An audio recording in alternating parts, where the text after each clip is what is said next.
Salut à toi, pensée du jour numéro 183. Hier, j'ai eu la chance de parler avec Pierre de la chaîne YouTube Verisme TV. Si tu la connais pas, je te la mets en description dessous. Hormèse, naturopathie, respiration, Wim Hof et bien plus. Donc une chaîne extrêmement complète. Je t'invite à aller regarder ce que Pierre fait de ce côté-là. Il a des formations aussi qui sont disponibles. J'ai vraiment beaucoup apprécié l'entretien, l'échange qu'on a eu. C'était vraiment chouette. On s'est focalisé sur la respiration, sur les tenants et les aboutissants, que ce soit au niveau mécanique, au niveau biochimique, au niveau performance, entraînement. Et une chose qui est ressortie pour moi, ou en tout cas quelque chose qui était important à mon avis de relever de cette conversation. D'ailleurs, l'interview sera disponible d'ici 2-3 semaines, si je ne me trompe pas. Donc, va suivre Verisme TV sur YouTube. Encore une fois, lien dans la description. Et reste aux aguets pour l'interview avec Pierre d'ici à 2-3 semaines. Et donc, la chose qui est ressortie pour moi, c'était en gros le rôle que jouent les mesures, les outils de mesure et les mesures que je peux prendre avec mes différents appareils. Parce que, à mon avis, les mesures, c'est bien, mais ça ne doit jamais venir aux dépens de la perception et du ressenti. Quelque chose qu'on a essayé de mettre en avant avec Pierre durant l'entretien hier. Et donc, je pense que c'est important de se dire que les tests que je fais, par exemple, toutes les données que je partage, elles sont importantes pour déterminer, délimiter des zones d'entraînement, pour s'assurer que nos entraînements engendrent les adaptations qu'on recherche. C'est important d'avoir certaines mesures pour pouvoir orienter son entraînement et quantifier ses progrès également.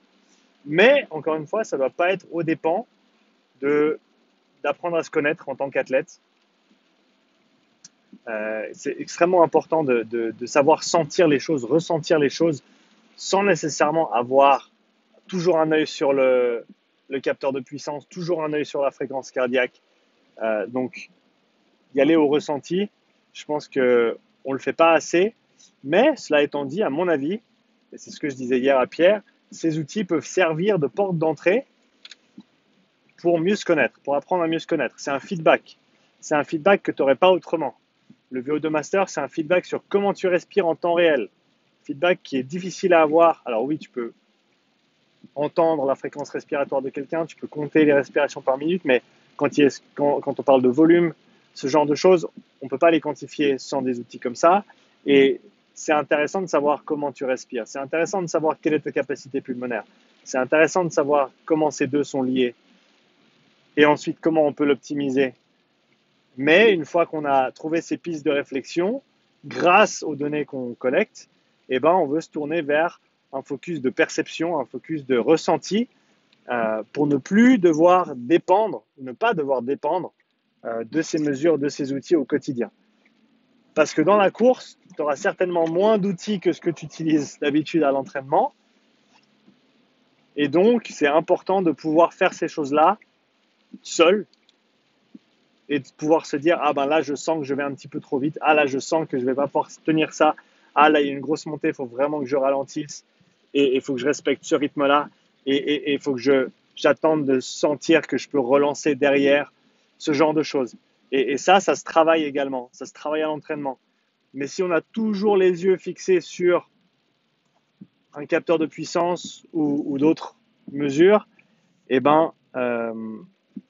potentiellement, on va perdre cette connexion, on va en tout cas ne pas développer cette connexion entre ce que notre corps fait et comment on le ressent à l'intérieur. Et donc, je pense que c'est extrêmement important de mettre ces choses-là en connexion, de les connecter. Je l'ai mentionné plusieurs fois déjà, mais c'est les 3 P de Steven Seiler. Performance, physiologie et perception.